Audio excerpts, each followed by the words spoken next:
So Miss No Nya is here, and she will be our last speaker of the day. She's presenting our topic that explores the intersection of climate, migration, and health. And Heng Nya is a public health researcher. Her research focuses on the intersection of the environment, health, and justice. She's particularly interested in strategies for managing disaster risks to reduce vulnerability and build community resilience. She holds a Master of Public Health and Community-Oriented Public Health Practice from the University of Washington. Thank you. Thank you so much, Louise. Let me just pull up my slides. All right. Can everyone see my my screen? We don't see it right now. Okay, sorry, 1 second. No problem.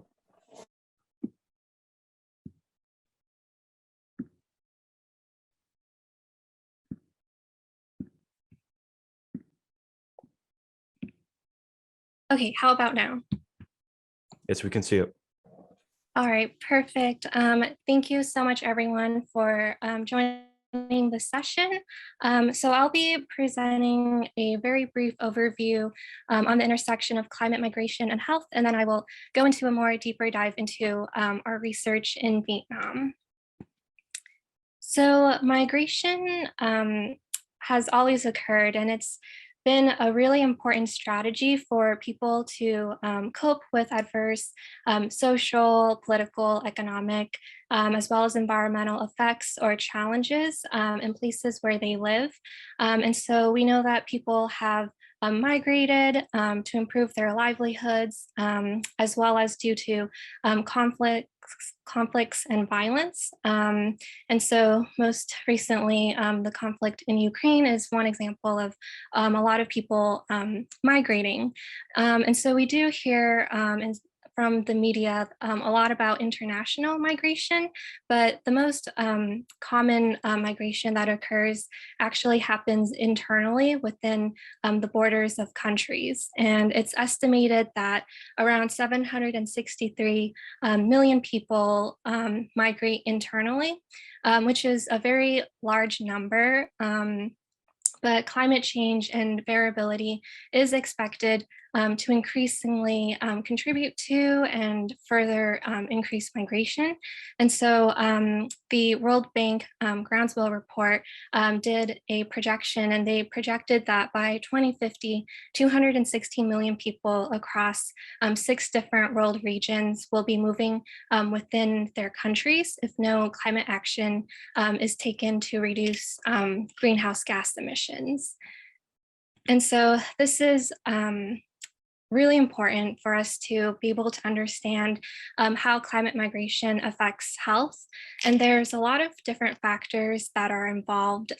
So this figure here shows sort of, it's a very simplified version of the frameworks that were developed by Shortall et al. And McMichael to kind of show the connections between human mobility, climate, and health. And human mobility here is more of a generalized term that refers to all of the different ways and the types of movement and the ways that people move.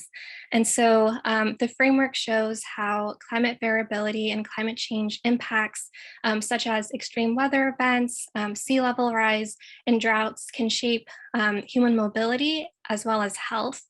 And this is also influenced by factors such as gender, age, and the education level, as well as existing social, economic, political, demographic, and environmental contexts.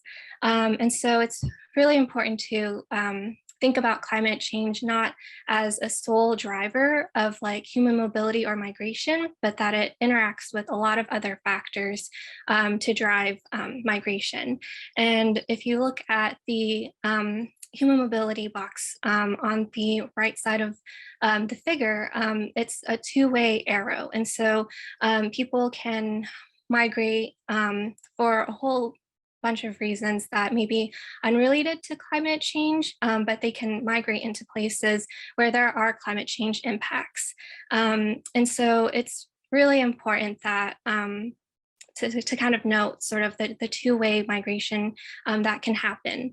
And all of this can result in a very diverse range of health risks, such as food insecurity, mental health impacts, as well as infectious diseases, among others. And so a lot of the research that has been done on this topic is still quite limited. A lot of it is really focused on either climate and migration or climate and health. And so there's starting to be more of a literature and research that's focusing on all three of the issues. And some of the research is focusing on quantifying the number of people who will migrate, but more is starting to shift into looking at sort of the different complex factors that can interact with climate change to shape migration experiences as well as health. And so I conducted a qualitative study for my master's thesis at the University of Washington, and we worked together with the Southern Institute of Social Sciences in Ho Chi Minh City. And so along with my advisors, Yao Chi Va and professors Christy Ebai and Amy Hagopian, we examined how migration influences the health of Mekong Delta migrants in Ho Chi Minh City. And we also explored the role of weather and climate variability in the health status, as well as the migration experience of migrants. And the findings from this research were used to inform policy recommendations as well as adaptation plans. So this is a map of our study area.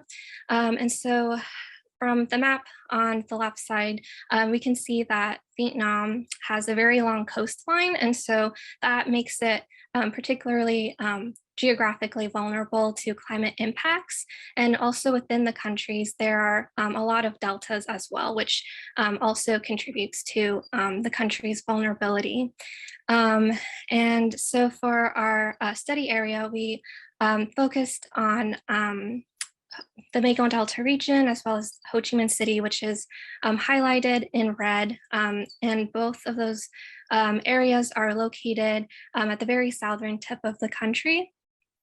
And the Mekong Delta region is known as the country's rice bowl, since a lot of the livelihoods there are largely dependent on agriculture. And the region accounts for about 40% of the total cultivated land in Vietnam, while Ho Chi Minh City is the largest city in the country and also the economic hub. So both the Mekong Delta and Ho Chi Minh City are low-lying areas with large parts of the region sitting just barely above sea level.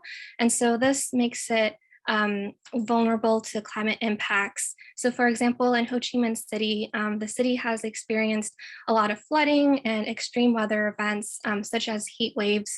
And the city has also undergone a lot of rapid urbanization and development, as well as experienced a lot of major population growth. And so all of this increases the city's vulnerability to be able to adapt and deal with climate impacts. And in the Mekong Delta, a lot of the climate impacts include droughts, increases in rainfall, as well as severe flooding.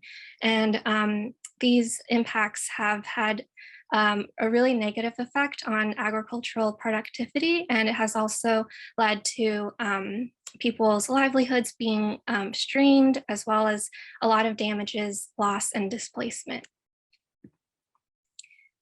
So migration from the Mekong Delta to Ho Chi Minh City represents one of the largest migration pathways in Vietnam.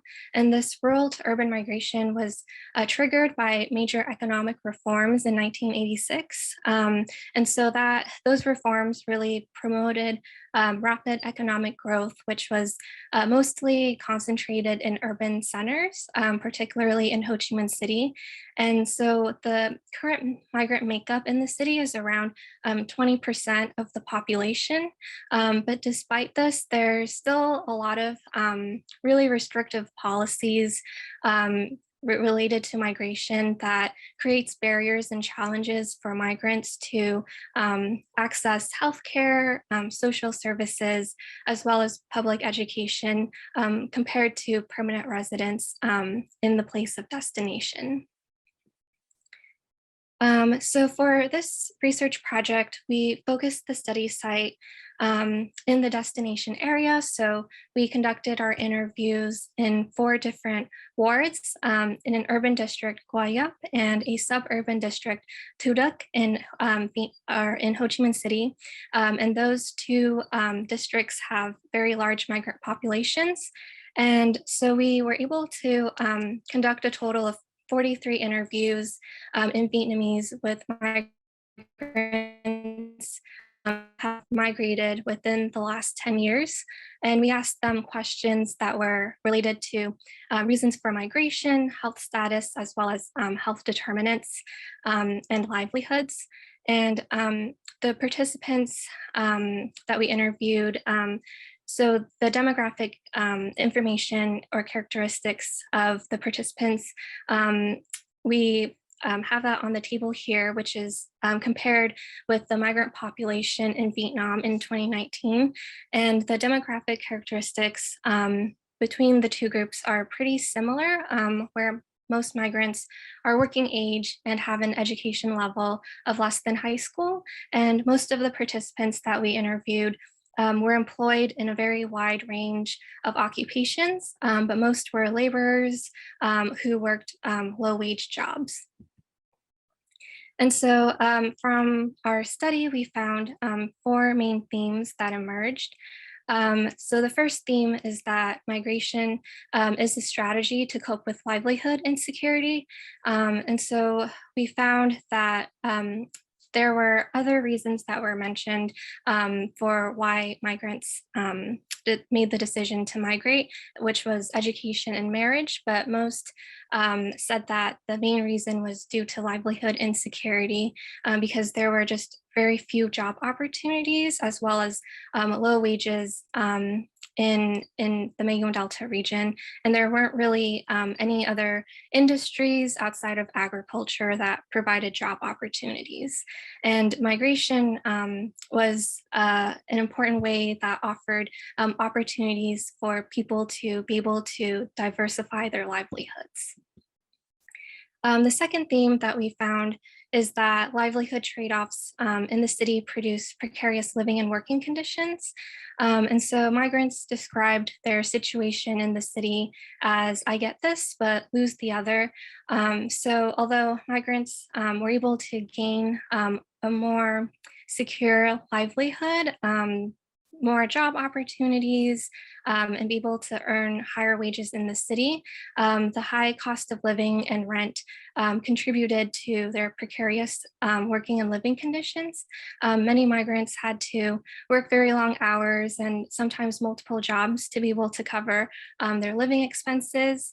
And then many migrants also worked in the informal sector where they didn't have social protection or health insurance.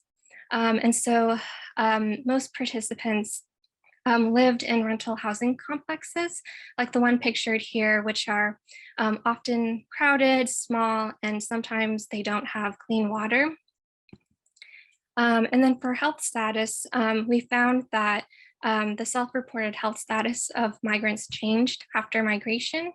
And so some migrants reported that their health improved following migration due to improved livelihoods, but most of the migrants that we interviewed reported physical and mental health declines because of financial pressures, which increased their stress level, as well as pollution in the city, occupational injuries, and exhaustion from having to work long hours and also in hazardous working conditions. And then our last theme that we found is that climate variability is a threat multiplier. So in the Mekong Delta region, weather and climate variability increased the health risks such as dengue, and people reported being frequently ill from having to work in the fields during harsh weather conditions. And flooding and droughts also caused agricultural losses that contributed to livelihood insecurity, as well as the subsequent migration decision of migrants who were farmers. And one participant described how they had to go look for work in the city because the droughts had reduced agricultural productivity and destroyed all of the crops that they were growing. And there was just no other work that they were able to be able to do in their hometown. And there were also households that participants had shared with us how they tried to adapt by switching to growing more resilient crops, such as coconut. But there are challenges with that because a lot of times that the income that they earned from these crops is either unstable or low, or they just didn't have the money or the technical skills to be able to make that investment and switch. In the city, flooding and heat stress also exacerbated the poor living and working conditions of migrants and increased their health risks, such as dengue, again, also occurred in the city, skin infections from floods, as well as heat-related illnesses. And again, weather and climate variability also threatened the livelihoods of migrants in the city by reducing their capacity to work, business, as well as creating new costs and that were incurred from damages and repairs that had to be done to property. And one of the participants that we interviewed was a construction worker, and they had shared how they had to work outside during the really high temperatures, which led to a lot of heat-related illnesses that they experienced, and that led to them having to take days off of work, which reduced their earnings. So this is a figure that kind of illustrates how all of the themes connect to each other, and it sort of shows how migrants make strategic health trade-offs to improve and sustain their livelihoods in the context of weather and climate variability. And so a lot of the migrants had reported improved health, but all of the migrants that we interviewed live and worked in precarious conditions, which has implications for health. And so many reported health declines. And in both the place of origin and destination, migrants experienced climate variability, which interacts with precarious living and working conditions to amplify existing health risks and livelihood insecurity. And so what migrants experience is a shift in the climate, livelihood, and health-related risks and vulnerabilities from the place of origin to the place of destination instead of an overall reduction. But through our interviews, migrants shared that they were willing to make these trade-offs in order to be able to remain in the city. And so from our findings, we developed some policy recommendations. And in Vietnam, there has been a lot of measures and programs that have been implemented for climate adaptation at both the national as well as the local levels. However, there's still a lot of gaps that exist. And so based on our findings, we proposed some policy recommendations that focused on addressing the root causes of vulnerability, as well as building adaptive capacity, or the ability of migrants or the ability of people to be able to adapt, and reducing trade-offs in both the place of origin and destination. And so we found that we proposed that supporting livelihood diversification is really important because although the government has implemented programs to support climate resilient agricultural livelihood diversification, there is still more support that is needed for people who are landless or for those who don't have resources to adapt.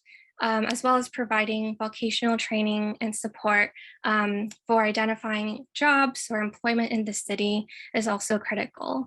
And in addition, in the city, we proposed that there needs to be more climate resilient housing that's also affordable, as well as social protection and health insurance. And then finally, incorporating migration as well as the needs of migrants through participatory processes that include and involve migrants in the decision-making process is really important, since a lot of the decision-making that happens in Vietnam is very top-down. And then finally, I just want to close off with some key takeaways from this study. So the intersection of climate migration and health is very complex, and it's very nuanced. And so it's really important to look at and consider all of the different and multiple pathways and factors that interact with climate hazards to shape migration. And then climate variability exacerbates existing vulnerabilities. And so increasing the adaptive capacity of migrants to climate risks really requires also reducing the existing vulnerabilities and providing more protection for migrants.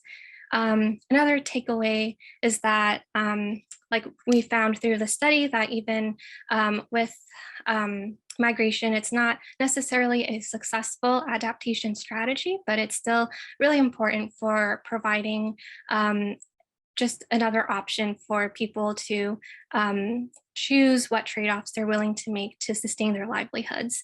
And then finally, migration needs to be incorporated and mainstreamed into climate adaptation plans and policies. Great. So that's all I have, but please let me know if you have any questions or comments. Thank you, Ms. Nyo. We really appreciate your presentation. So we do have a lot of audience questions. One of the audience questions was, so since there's some people that are actually interested in going your field, and they're wondering if what skills and experience they should take with them if they're interested in this field.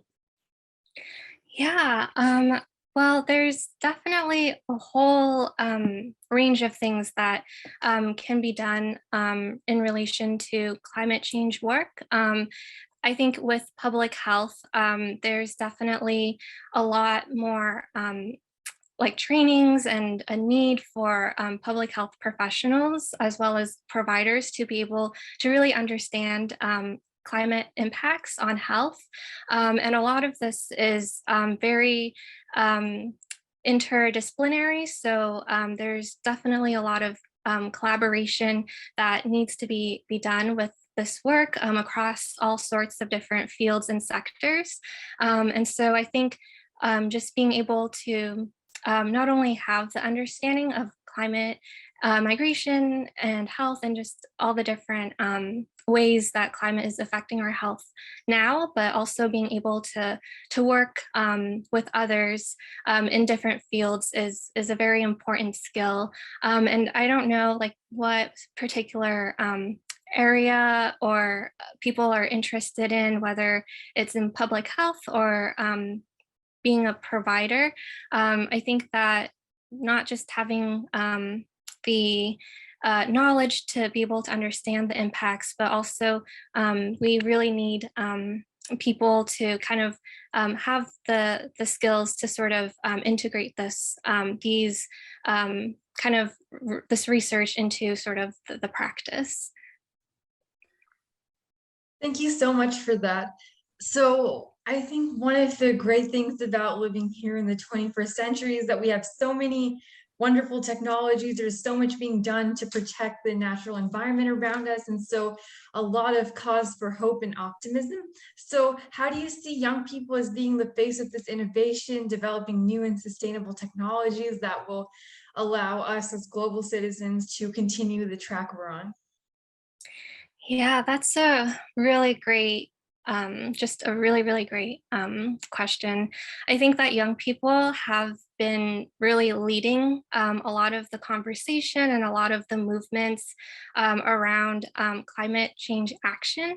And I think that, you know, technology is really important in order for us to be able to adapt as well as to mitigate climate impacts. And a lot of it, you know, like sort of what I've shown is sort of being able to project and model sort of like in the first slide, the number of people that will migrate. And so I think a lot of the work around technology is being able to sort of create scenarios on how climate change is affecting our society, affecting people, and then being able to come up with technologies that will address that. And I think that a lot of, you know, like Greta Thunberg, she's a youth that has, you know, led a lot of the movement for decision makers to be able to implement policies and be able to address climate impacts.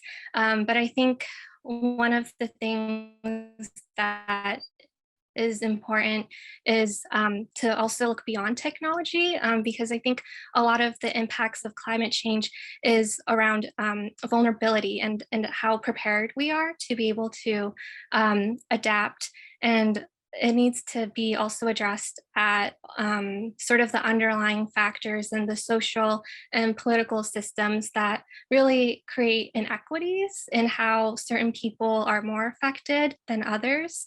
And so I think that it's sort of not only technology, but also being able to create a more inclusive society and system that is equitable as well. Thank you. So now I'll pass it to Brian for the next question. A quick question about migration.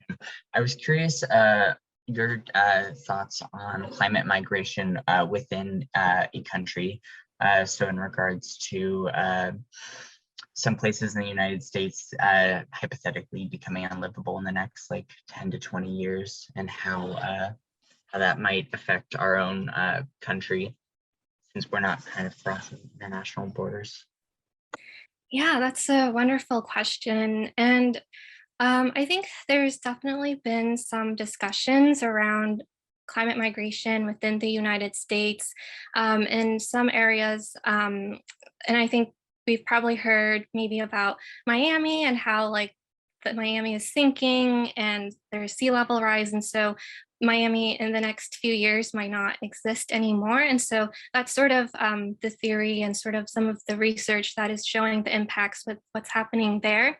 And so, and then there's also a lot of kind of narratives and research and literature that's showing that a lot of people may be migrating here to the Pacific Northwest because the impacts that we're experiencing isn't as I guess, as intense as some other parts of the country. And so I think that, you know, that's a potential thing that could happen, is that people may be migrating more to the Pacific Northwest. And then there's also a lot of areas that are more on the coast that are also experiencing sea level rise. And so a lot of, you know, a lot of times with areas like that, there's planned relocation of like groups of people who are living on the coast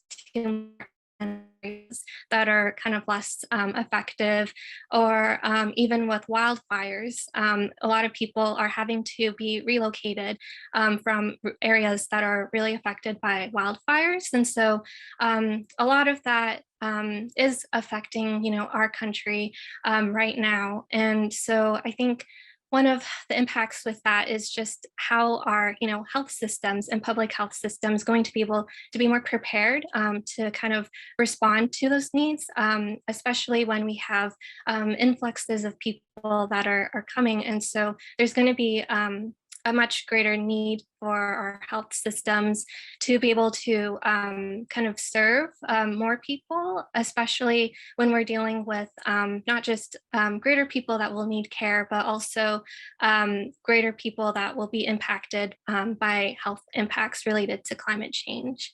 So I hope that answered your question. It did. Thank you so much. And then I have a question from the audience as well. So it seems like a lot of youth are wanting to find ways to get involved with both climate change activism as well as working in migration-focused issues.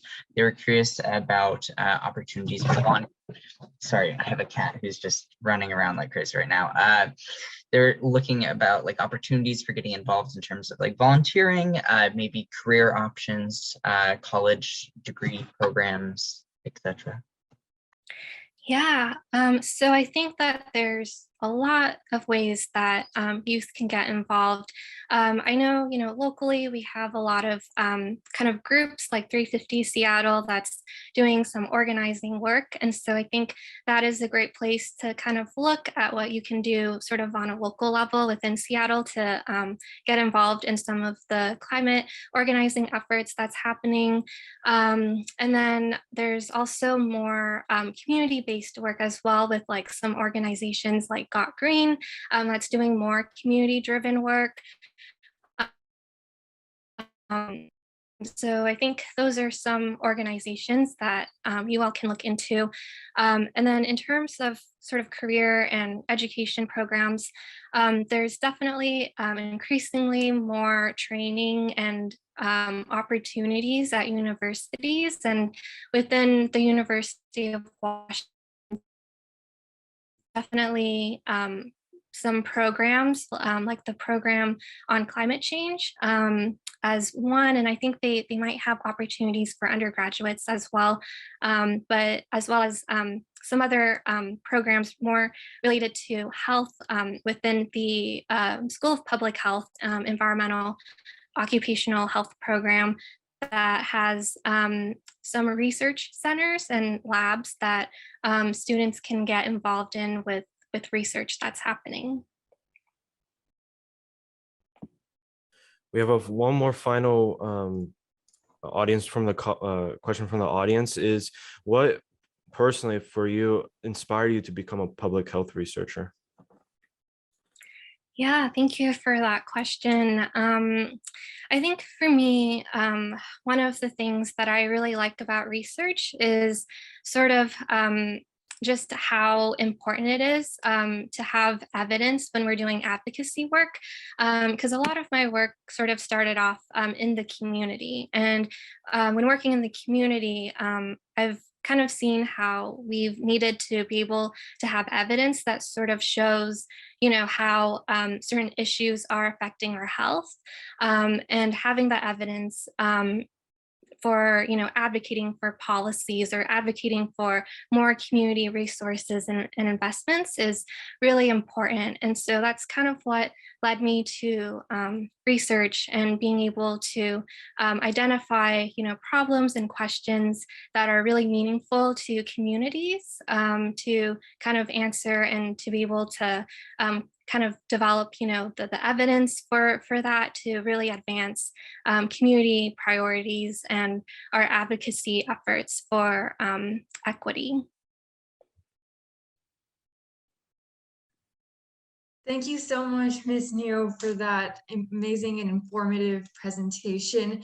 I think that's all the time we have left for questions, but thank you so much for your time today. Thank you, everyone.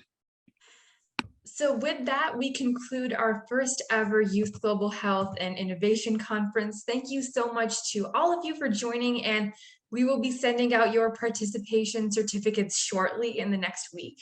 We had 3 thrilling action-packed days of innovation, technology, and global health, and we're so excited to share all of it with you. So I want to take this opportunity to share a little bit about our organization, Worth a Shot. Like I said yesterday, we're a public health hub, and our goal is really to engage members of the community, especially youth, and engage them in these public health efforts and working with the community in efforts like free health camps for underserved populations, COVID vaccine clinics. We've organized a lot of those in the community, and or helping organize town halls and information sessions where people can directly get their questions answered around public health and things that are going on in public health, such as COVID and the recent monkeypox outbreak. So this is a brief overview of the work that we do in Worth the Shell. We're committed to improving the health of the public. So if you are interested in joining us, we have so many opportunities for you to volunteer with us, to work with us. We're a volunteer-led organization. So we're now working on a global scale. We just opened our new chapters in Brazil and Haiti and have many more to come around the world. So we want to take a minute to acknowledge our wonderful team that helped make this conference possible. So Brian, your support and hard work was like the framework that held up this effort. We really appreciate your mentorship and guidance to all of us that helped make this conference a success. You asked excellent questions and you led our discussions in meaningful and valuable ways that added depth and new perspectives to the talks. Annika, you had great ideas and have an eye for innovation. We appreciate everything you contributed to the conference. I know Chris and Antonio could not make it today, but I would like to appreciate and acknowledge their time and effort planning and preparing, which enabled us to nearly seamlessly transition from one talk to the next. And lastly, Louise, you did an excellent job managing the logistics, and without you, we would not have been able to keep the conference moving as smoothly as we did. I know I want to acknowledge that you relatively recently joined our team at Worth the Shot, and you're already taking the lead in so many different capacities, which makes your efforts even more commendable. So thanks everyone so much for coming. We had an amazing 3 days of global health and innovation, and we're looking forward to seeing you next year. Thank you so much, everyone. Thank you, everyone.